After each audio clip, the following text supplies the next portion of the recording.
Assalamu alaikum students. Today we are going to start the topic resolution of forces. तो resolution का जो word है ये dividing, splitting के साथ जो है ये आप इसको मैच करवा सकते हैं इस टॉपिक के अंदर। तो ये resolution of forces क्या है, ये बेसिकली ऐसा प्रोसेस होगा जिसके अंदर आप क्या करेंगे, the process of splitting up vectors का मतलब फोर्स जो होगी, ठीक है, into their component forces is called resolution of forces. ठीक है, तो आप जो है एक फोर्स को या जो वेक्टर्स हैं उनको उसके कंपोनेंट्स में डिवाइड करोगे। ठीक है जी।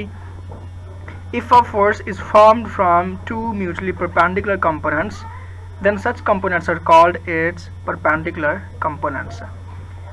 जी, तो ये इसका क्या मतलब है, ये इसको हम डिस्कस करते हैं। Suppose we have a force F।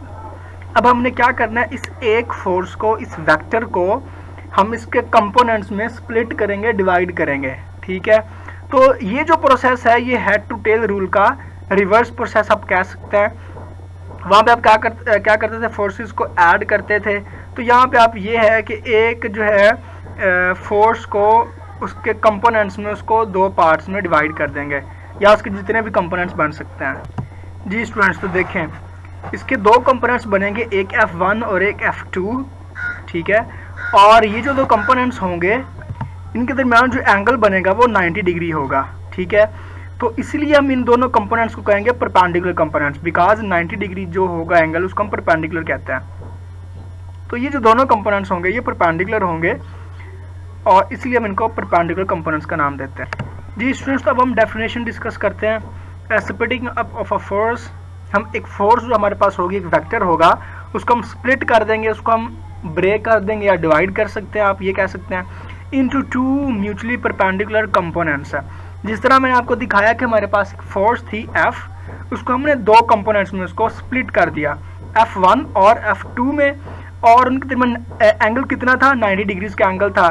सो इसको हम उन कंपोनेंट्स जो थे F1 F2 को हम परपेंडिकुलर कंपोनेंट्स कहेंगे।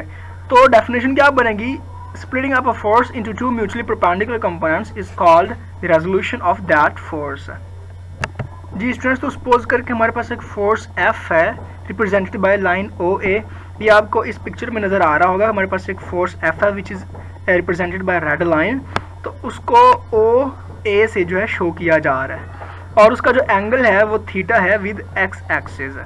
ठीक है जी स्टूडेंट्स, तो आपको एक्सिस के बारे में बता देता हूँ। ये देखें, ये जो आपको एरो नज़र आ रहा है जो हॉरिजॉन्टल होता है, जो जिस तरह हॉरिजॉन्टल पड़ी होती है उसको हम कहते हैं एक्स एक्सिस, और जो ये आपको एरो नज़र आ रहा है जो कि बिल्कुल वर्टिकल है उसको हम कहते हैं वाई एक्सिस। तो ये दो एक्सिस हैं, X axis and Y axis.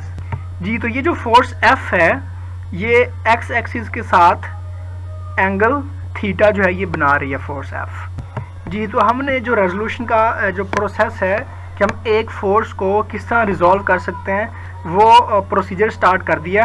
जिस तरह हमने कहा हमारे पास एक फोर्स F है जिसको हम OA से रिप्रेजेंट करते हैं, उसने जो एक्स एक्सिस है उसके साथ जो है एंगल थीटा बना रखा है। नाउ अब हमने क्या करना है, हमने एक परपेंडिकुलर ड्रा करना है AB ऑन एक्स एक्सिस। ठीक है, हम एक्स एक्सिस के ऊपर एक लाइन ड्रा करेंगे जिसको हम AB कहेंगे फ्रॉम A। मीन्स हम A से स्टार्ट करेंगे और एक्स एक्सिस पे उसको, इस लाइन को, ये जो परपेंडिकुलर AB है उसको हम ड्रा करते हैं। जी, तो आपको ये जो एक ब्लू लाइन नज़र आ रही है ये मैंने परपेंडिकुलर ड्रा कर दिया। ठीक है, परपेंडिकुलर कहते हैं कि ऐसी लाइन को जो 90 डिग्रीज पे आप ड्रा करते हो। तो ये मैंने एक लाइन ड्रा की है AB।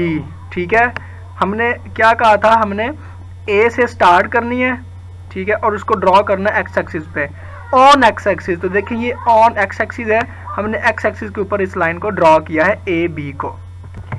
जी स्टूडेंट्स, तो अगर देखें आपके पास तीन लाइंस बन रही हैं, एक OA है, ठीक है, एक मतलब तीन पोर्शंस बन रहे हैं, OA बन रहा है, AB बन रहा है और OB बन रहा है। ठीक है, तो ये तीन पोर्शन हमारे पास आ रहे हैं। Now according to head to tail rule, OA is the resultant of the vectors represented by OB and BA। ठीक है, तो हमारे पास ये उसी तरह हेड टू टेल रूल का एक सीन बन गया कि जिस तरह हमने हेड टू टेल रूल में फोर्सेस को ऐड किया था, वेक्टर्स को ऐड किया था और हमारे पास एक रिजल्टेंट फोर्स आ गया था। अब वो किस तरह है उसको देखते हैं हम। लेट्स सी हमारे पास एक ये पिक्चर है, तो हम इसको हेड टू टेल रूल से, जी स्टूडेंट्स, तो जिस तरह देखिए हमारे पास ये जो पिक्चर थी इसको अगर हम थोड़ा सा मॉडिफाई करें, ये जो एक्स एक्सिस पे है ओ बी, इसको अगर मैं एरो से ड्रा कर दूं तो देखें ये बिल्कुल हेड टू टेल रूल बन गया। हमारे पास एक फोर्स ओ बी है, उसका जो हेड है वो नेक्स्ट जो वेक्टर है बी ए उसकी टेल के साथ जुड़ा हुआ है, और ये जो है ये फोर्स एफ है जो कि रिजल्टेंट फोर्स है। ठीक है, तो ये बिल्कुल वैसे ही है जिस तरह हम हेड टू टेल रूल करते हैं। और यहाँ पे एफ जो रिजल्टेंट फोर्स है, कंपोनेंट्स कौन से हैं, दो कंपोनेंट्स हैं ओ बी एंड बी ए, ये दो वेक्टर्स हैं, और ये दो कंपोनेंट्स किसके हैं, एफ के। एफ क्या है, एक रिजल्टेंट फोर्स है। So O A is the resultant of the vectors represented by O B and B A. तो जिस तरह हमें पता है कि जो रिजल्टेंट है वो एक ऐसी फोर्स होती है जो कि कंपोनेंट्स के सम के बराबर होता है। जी, तो हमारे पास कंपोनेंट्स कौन से हैं, एक ओ बी है और बी ए है। ठीक है, ये दोनों जो कंपोनेंट्स हैं इन दोनों का जो सम होगा वो किसके बराबर होगा, एफ के। एफ क्या है, ओ ए के। ठीक है, तो अब हम ये कह सकते हैं कि ओ ए जो रिजल्टेंट है वो O B plus B A के बराबर होगा according to head to tail rule. So इसीलिए हम O A is equal to O B plus B A कर रहे हैं। The components O B and B A are perpendicular to each other. Perpendicular क्यों है, क्योंकि दोनों के दरमियान 90 डिग्रीज एंगल बन रहा है। They are called perpendicular components of O A representing the force F. जी, तो ये परपेंडिकुलर कंपोनेंट किसके हैं, रिजल्टेंट फोर्स के, जो कि ओ ए से रिप्रेजेंट की जा रही है। Hence O B represents its X component F X.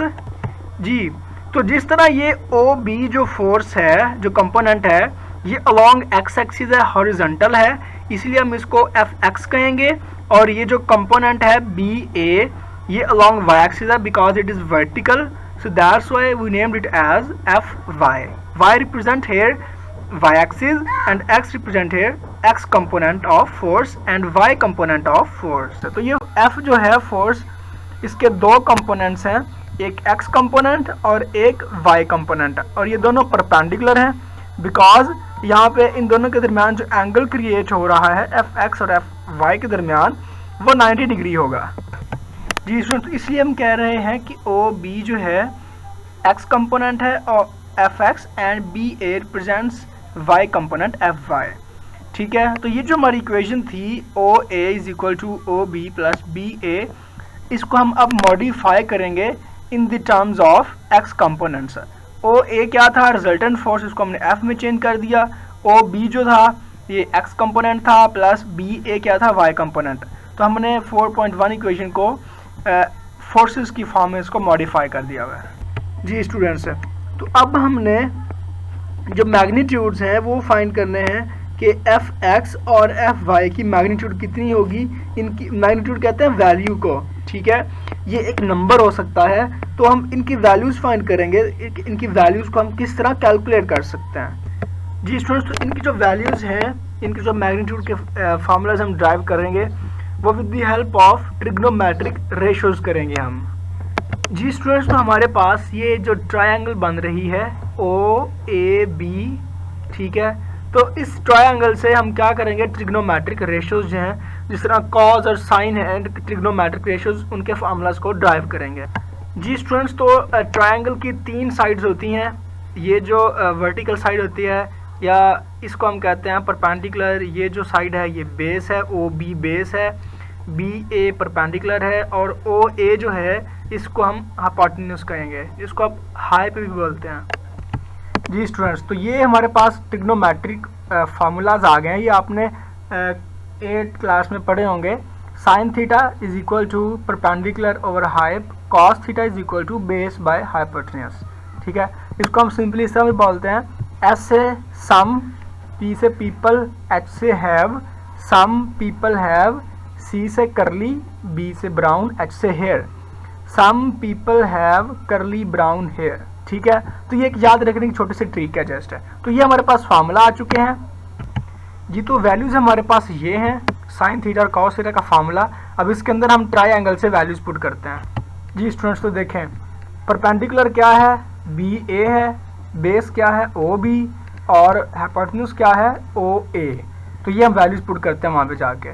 जी। तो ये हमने वैल्यू पुट कर दी हुई है, perpendicular B A hypotenuse O A base O B perpendicular hypotenuse O A, और ये जो बी ए है ये एफ वाई है, ओ ए एफ है, O B F X component है और ओ ए एफ है। तो ये हमने जो फार्मूलाज हैं ये मैंने आपको अच्छी तरीके से थोड़ा एक्सप्लेन करके बता दिया है, बुक के अंदर उन्होंने डायरेक्टली लिखे हुए हैं। जी स्टूडेंट्स, तो ये देखें यहाँ पे कॉस थीटा जो है ये किसके बराबर है, O B over O A F X over F के। तो साइन थीटा किसके बराबर है, B over O A F Y over F के। तो अब इन फार्मूलाज को उन्होंने मॉडिफाई कर दिया है।